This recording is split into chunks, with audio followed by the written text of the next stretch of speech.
Hey everyone, how's it going? Bowser the Healer here, and I'm so sorry for the delay in my videos. I lost a ton of footage, so I threw this one together. It's a topic I've wanted to talk about for a while, and that's the problem with flavor of the month and the problem with metagame in World of Warcraft. There's a lot to go over here, and it's a bit of a ranty video, so while I will have some statistics for you all and potentially some screenshots, feel free to throw this one up in the background. And hey, if you like healing content or these kind of meta conversations, get subscribed. There's a lot more coming, and there's been a ton of new people lately, so thank you all so much for hitting that sub button. Let's dive into it. So first thing to talk about is that there's nothing actually wrong with metagame or flavor of the month as a concept, right? For the uninformed, flavor of the month refers to the what is currently popular in World of Warcraft tier list. Now, this changes patch to patch, rework to rework, tier set to tier set. It's just going to change. That's a normal thing. And as we transition from the race to world first to, mid-season to our 10.1.5 patch, things will just change naturally. So it's okay if somebody is like, oh wow, I saw so-and-so top player playing Shadow Priest. I really want to play Shadow Priest now. If you're inspired, go for it. I think that's great. There's nothing actually wrong with that concept. Metagame's always going to exist, right? I have a fun little example from my thesis of how metagame works. If your goal is to beat the first level of Super Mario Brothers, you got to run to the right. But if you run to the right, you die in a Goomba. But if you jump over the enemy or jump on the enemy, you defeat them and can keep going. Therefore, the metagame of Super Mario Brothers, in order to beat a level, is to run right and jump over enemies. And yeah, that I just described the entire franchise of Mario. That is the meta. Now, if our goal was to get a game over as quickly as possible, it'd actually be to run to the right as fast as we possibly can and die as quickly as possible to get a game over. So depending on our goal really drastically changes the method in which we will get there.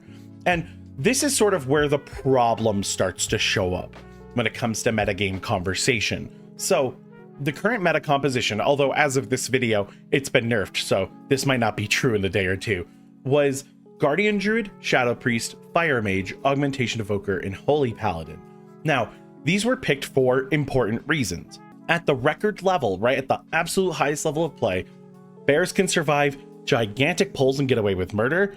Shadow Priests provide a good amount of damage, a great off-healing cooldown, and Power Infusion, one of the best cooldowns in the game to give to a buddy. Fire Mage, one of the best classes in the game, or one of the best specs in the game to receive Power Infusion, also has incredible damage, and because of its rework is doing quite well, probably better than intended. An Augmentation Evoker came out, which simply makes all that damage go up even higher. And overtuned, 100% augmentation is overtuned. The Great Push did feature this 5-class composition the entire time. But what about Holy Paladin? Holy Paladin's a great sticking point. Why was Holy Paladin picked? The rework definitely helped, but for those of you who know, Holy Paladin was used for a lot of Season 2 towards the end, because it allows you to push into these key levels where you need people to survive things as boss spell queues end up getting messed up, and we need just a little more survivability. And Paladin actually has plenty of globals to make plays like that happen. Okay, so let's bring us back to reality for a second. Do you need Holy Paladin to survive a 20? No, absolutely not. In order to clear a 20, and as somebody who runs a ton of 20s, I feel like I have the authority to say this, as long as players are doing good enough damage, doing the mechanics, pressing a defensive or a self-heal when they need it, and trying to kick and CC things correctly and perform the affixes, blah, blah, blah, you should be able to clear a 20, right? Hit the damage check, whether you hit that with gear score or whether you hit that because you're a sick player who knows what you're doing. All you got to do is do your job and do it kind of clean, and you'll clear a 20. You don't need a Holy Paladin for that. You can do that on any healer. You can do that with any DPS combination and with any tank, because every spec in this game has gone well over 20s at this point. So to perform a 20 just requires good, clean play and, some relative understanding of the dungeons and the certain mechanics that you'll need to press a defensive for, or that will one-shot you if you're not careful with your positioning. Now, I want to give you guys some statistics. You can find this on the Raider.io page for Mythic Plus cutoffs, and then you can simply choose Season 2 and choose your region. This is North America and Oceania. I want you guys to hear these numbers because I think it really puts some perspective to what I'm about to rant about. The top 0.1% of players have a relative score of 3,361. That is a lot of score when Keystone Hero, the last achievement other than top 0.1%, is 2500 rating, which is the top 13.7% right now. This number has been bloated a bit due to augmentation, but top 13% of players. So I want to give you guys an even funnier statistic. What do you think all dungeons at plus 10 is? Right? So both weeks plus 10, what do you think it is? It's top 42% of all players, meaning over half of the player base that does Mythic Plus, or at least the characters, haven't completed all dungeons on plus 10 this season. So there's a lot of people on, when I say the lower level side of things, you know, plus 10 and below.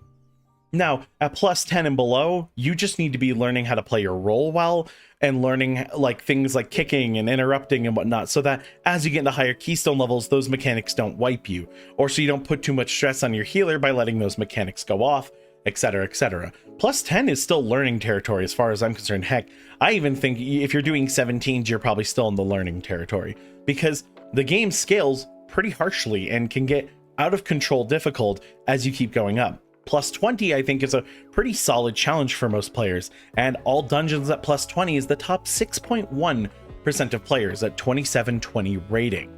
That's pretty incredible if you ask me. And I think it's important to note that when people say something is meta, or that you should be playing something better because your current spec is no longer good, what are they talking about? They're not even talking about the 0.1%. And yes, I've been actually told to stop playing Preservation Evoker because I should be playing Holy Paladin, which is wild to be told. But due to a wonderful tweet from Banshee IRL, I'll have their tweet down below. Jordan shows us the title representation in the top 0.1% in EU and NA as of August 8th. They provide something along the lines of 87.7% of all title holders are our big 5 meta specs. But if you look at the image I'm going to provide on screen for you all, there are 2 Mistweavers in this top 0.1%. There are no Holy Priests. There are no Demo Warlocks. There's no Marksman Hunters, no Assassin Rogues, no Outlaws, no Ferals, and no Unholy DKs. Can you believe that? That is in the top 0.1%, the only specs that are not in top 0.1%.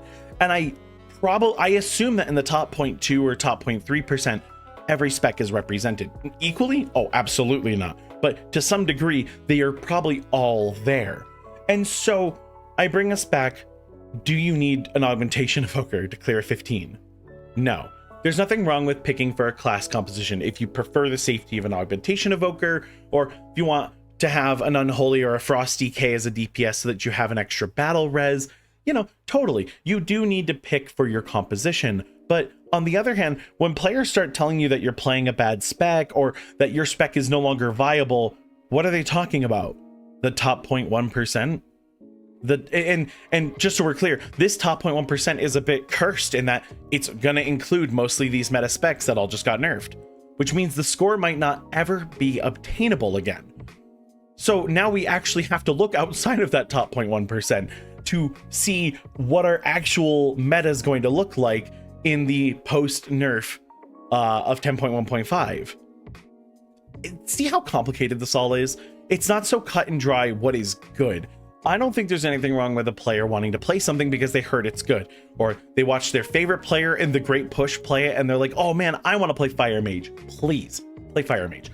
Have a blast, because that's cool, that's good, and it's strong for a reason. You can go and learn why. But when players start enforcing that on other people, I think it does a lot of damage. The healthiest change that World of Warcraft can make, and this is my final comment, is to change the 0.1% title to specialization title. Hi, Bowser the Editor here. Or keep the top 0.1% title and also include specialization titles for top 0.1%. Specialization matters. A lot of people like the representation of classes and specs in World of Warcraft. They like being noticed for their favorite spec. And there are people who have entire YouTube channels dedicated on 1 to 2 specs, or even on just a single class. You're actually listening to someone who is currently paying bills because I made a channel about Preservation Evoker and healing, right? I'm a living proof of that. And I think if you have more people putting in the time and research into getting the specs as strong as they can so you can push for that top 0.1% title, well, I think that's actually would do a lot of good for the game. It would add a lot of spec identity to the game. It would encourage players to play things that are off meta, but the meta will still exist. It'll just be more competitive in those more meta specs to getting their top 0.1% title, which isn't a bad thing. Not a bad thing at all.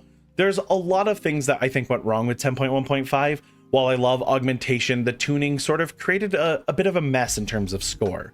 But it's a competitive landscape. This is a competitive game, but it's important to make sure that you're playing something that you have fun with, because it quite literally doesn't matter until that top 0.1%. And that's going to do it for this video. I hope you guys enjoyed it. A bit of a ranty piece again. I really like talking about these things. And of course, I'm looking forward to your comments down below. So hit me up, let me know what you think, and give me your thoughts. And the next episode of Bolster the Healers should be coming out soon. I did capture some new footage for that the other day. So that's all intact, thankfully. And I have fixed my recording problem, so I shouldn't have any more audio issues.